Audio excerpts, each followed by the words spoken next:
Welcome to today's homemaking from scratch video. My name is Kelly if you are new here, and I like to, as much as I can, make the things at home that I consume the most. So that is what we will be doing in today's video. I'm also taking moments to enjoy creation this time of year. I mean, every time of the year is beautiful, but when there's new blooms and flowers and everything's just so bright and vibrant, it's just so rejuvenating. So for breakfast, that is where we're starting today. I'm going to share two of our favorite breakfast ideas. Although we have been on a bacon, eggs, and oats kick, that has been our main thing, but every once in a while I will mix in one of these two just to mix it up. So the egg and banana pancake recipe, I'll try to find the original recipe and link it below to give them credit. And then today I'm showing you how I make the sourdough discard Dutch pancake. I'll link the original recipe I used for that card as well, but my recipe card is split in half because there's just two of us. So if you follow that card, make sure you double it if there's more than two of you. One key thing with this recipe is that you do not skimp on the butter. I have done that before because it seems like a lot, but in order to get that nice, buttery, fluffy pancake, you need the amount of butter that the recipe calls for. And I've always done this in a cast iron skillet. I've never even tried to do it in any other dish. I'm sure it would work fine. I just know that the cast iron gets super hot, which is very helpful with this recipe to make it fluffy. Another reason that I love this breakfast is because it is nutritionally dense, because the main ingredients are eggs and sourdough discard. So there's no additional flour. All the flour is fully fermented, making it easier to digest, and just all of the good benefits of sourdough in it. And my sourdough starter is a fresh milled flour sourdough starter because we have a grain mill. If you want more information about the grain mill, I have a full video on it. I also have a $20 off code on my exact grain mill. I will put my link below and the code if you are interested in getting one. My recommendation would be to wait until they have a sale. And I'm sharing all of that because if you are using fresh milled flour, make sure that when you are preparing your sourdough starter that you use soft wheat berries, because that will give you a much fluffier, lighter Dutch pancake than if you were to use hard red or white wheat berries in your starter. So you can see I already added my eggs and blended those up first, and then I prefer to use my scale to measure things in grams because it just means less dishes. You don't have to pour things into measuring cups. And then I just kind of eyeball how much maple syrup to add, and then I add my vanilla extract. And then I usually also add collagen. I get mine from Perfect Supplements, and I've said this before, but if you're going to buy anything from them, it's best to buy in bulk, because if you buy their products, whether it's the collagen powder, gelatin powder, desiccated beef liver powder, they even have a 3-pack of chapstick, which are wonderful, that you can add, and it counts towards one of the 6 items. Any of those items, if you buy them in their brand, if you buy 6 or more, you get 25% off, and then you can put my Home with Kelly code on top of that and you'll get another 10% off. So that will just save you money if you want it to add collagen. Collagen's really good for you, and it does have a lot of protein in it, which is, again, nice for breakfast in the morning. So lastly, I just added some salt, and now I am going to mix that for about 30 seconds. And then I let that sit until the oven is ready. So I want my butter to be nice, melted, and bubbly.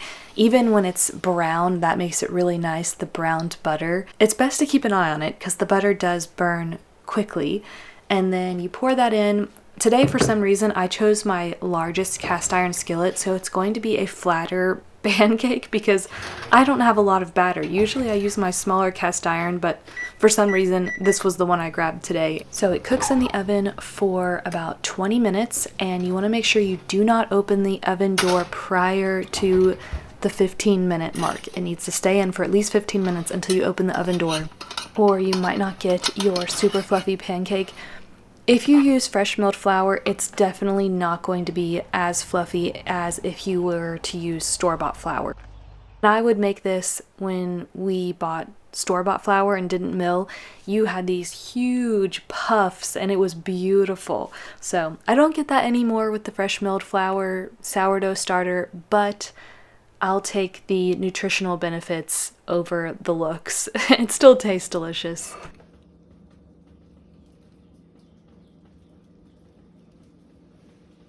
And the other recipe card I showed you was for the egg and banana pancakes, and this is what that recipe looks like. Also delicious. You may or may not remember one of my previous videos, which I will link below. I decided to make a kombucha SCOBY from scratch with the GT's ginger kombucha mother at the bottom of the bottle. My sister told me you could do it, so I wanted to give it a try. And it works! This is 3 weeks later. You can see my little baby SCOBY on the top, and it's around 1/8 of an inch, so it is time to feed it. Again, I will link the recipe I followed to do this below. I am basically repeating the exact same steps that I did the first time, except now with more water, because I will be upgrading it to a bigger jar. So I am adding my organic cane sugar, boiling that in water, and then I will add my organic black loose leaf tea. I'll add 2 tablespoons of that to the hot water and then put a lid on it, and then it needs to sit there until it becomes room temperature, which takes a very long time. It pretty much took the entire afternoon. But I was so excited that this worked, because this is just so encouraging if you wanted to make your own kombucha and you didn't know anyone who has a SCOBY. SCOBY starter packs are around $15. So I was so excited when I saw this growing, and I wish you could smell it.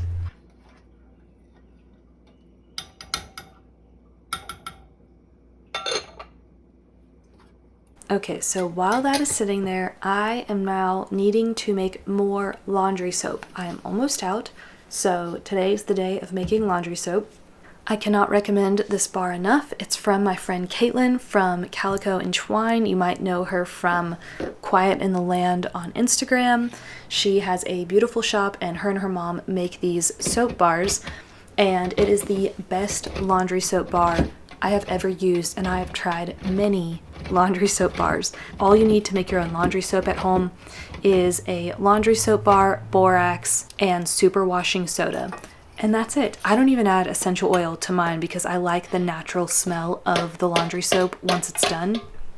I often talk about building the home economy, and if you are new to understanding the concept of building your home economy, it is creating the things that you consume, and everybody consumes laundry soap. So this is the easiest, most practical way to start building your home economy, by making your own laundry soap at home. It is so simple. After you melt that soap down on the stove, you just add your super washing soda and borax to a bucket. I already had this pre-mixed in my laundry soap video where I go into full detail of this whole process. I figured out the price breakdown of making it yourself with this exact recipe, and it cost 5 cents a load when you use this laundry soap.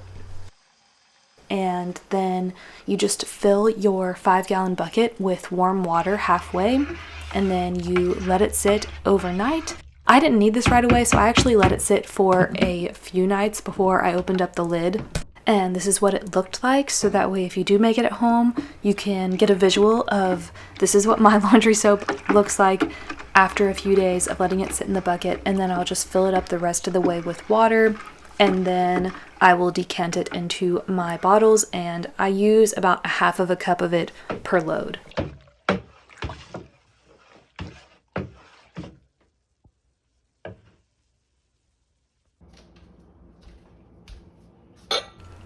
And we are back to our kombucha SCOBY. It is just about room temperature. I'm gonna go ahead and filter it out and put it in the mason jar just to help it cool down even more and get a head start on when it is totally room temperature.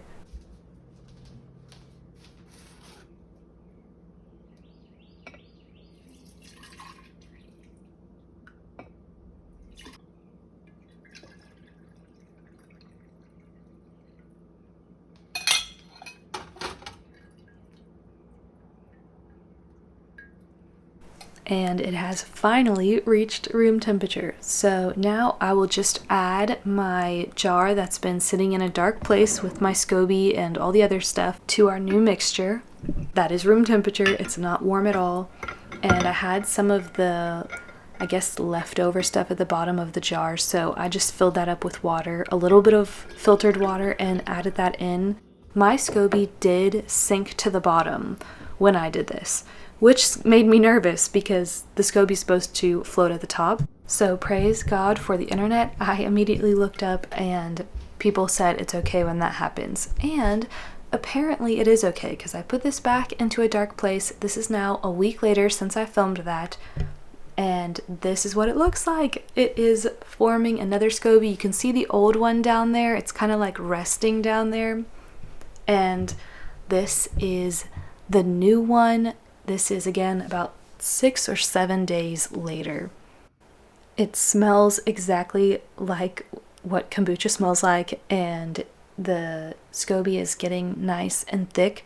I'm not going to feed it yet. I think I probably could. I actually feel like I should be able to actually do a batch of kombucha soon, but I'm just so excited that this is actually working. So if you want to give it a try, I will link the recipe that I followed below.